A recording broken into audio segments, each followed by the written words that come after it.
everyone, I thought I'd give you a quick look at the new Santoro dual tip watercolour pens. These are very similar to the Artiste watercolour pens that I would have done a video on before because I'm absolutely in love with them and I've got the full range. So that's these ones, that's the Artiste range ones. And these are again from Do Crafts, but they are branded by Santoro and they are different shades. So this one here is a neutral selection. Really good for skin tones, hair tones. You've got greys and blacks, you've got all the different skin colours there, and they obviously blend together really nicely being watercolour pens. And then these ones here are brights. So you've got yellows, blues, greens, some nice pinks and purple colours. So two different shade packs that will be different to the Artiste ones. If you've already got those, it's still worth getting hold of these, especially if you're going to be doing colouring of the gorgeous girls or any other characters with faces and hair. These will be fantastic. The cases are nice and sturdy too, so really nice and strong, worth keeping hold of them in there. Keeps them all tidy as well, easy to stack.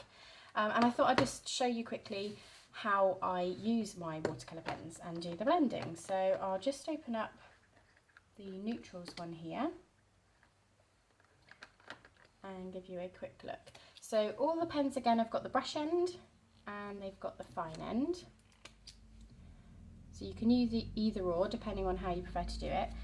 So that's the brush end and you can get a really fine point on there, and then here you've got the fine point end on the tip of that end too. So what I thought I'd do is show you also the difference in using just normal card. This is just a normal piece of A4 white card. You can see I've been using the pink on here, blending those two. And this here is professional watercolour card. It's 300 GSM and it's designed specifically for doing watercolour paintings and things like that. So there's different ways you can use your watercolour pens. You can scribble onto an acrylic block and pick up from there your ink, or you can go straight onto your paper, so like you would a felt pen.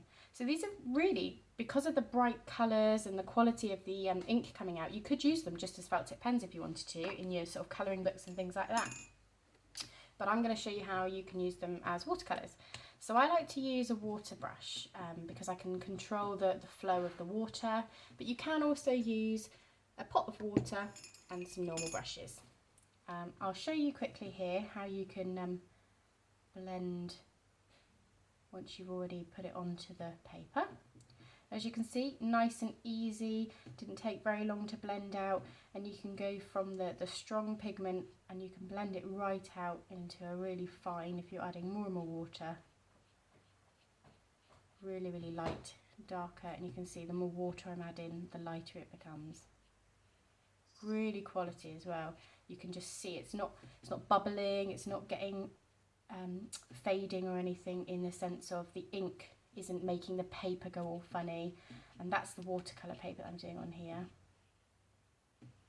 Some watercolour pens I use get little bobbles in and it'll go all sort of bobbly and bubbly, but that's nice and smooth. And this is just normal cards, so it is going to make the actual card itself go a bit funny, because when you're adding water to a thin card like this, it's going to make it sort of bow. But that's not a problem if you've got the time to sort of dry it out, let it air dry, and then flatten it under a pile of books. It's never a problem. You can see here, because of the quality of the ink, it blends out really quickly and you don't have any problems.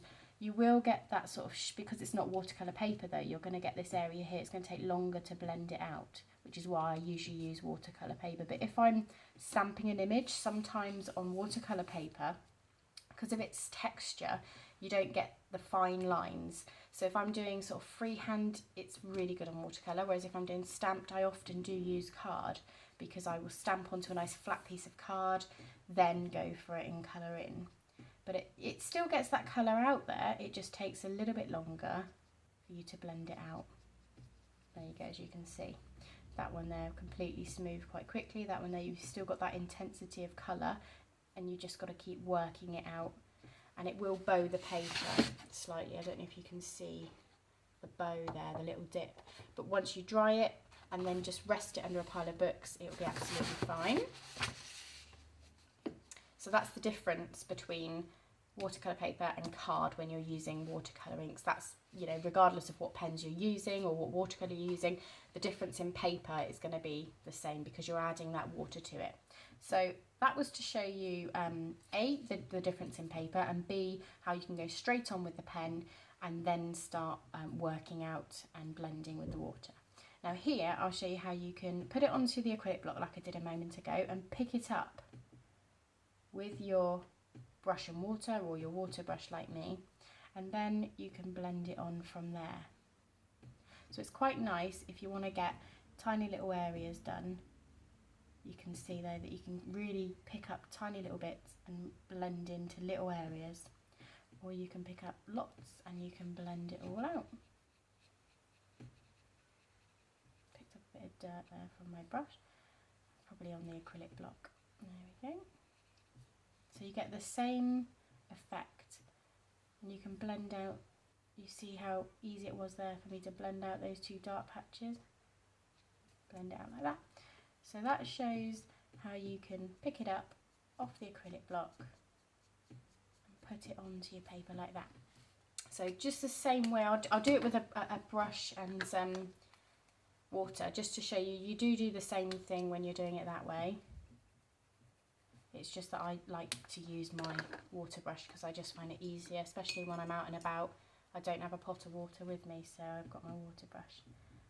There you go, so you can just get your brush and do it that way. Same thing and same effect that you get there. So hopefully you found that useful. Any questions, as always, give me a shout. But I have done a demo on these ones before, but the Artiste range, and you can do similar sort of effects and similar ways of using them as those. But these are the new Santoro dual tip watercolour pens, brights and neutrals, both 12 packs. Hopefully that demo's been useful for you. Any questions, just give me a shout.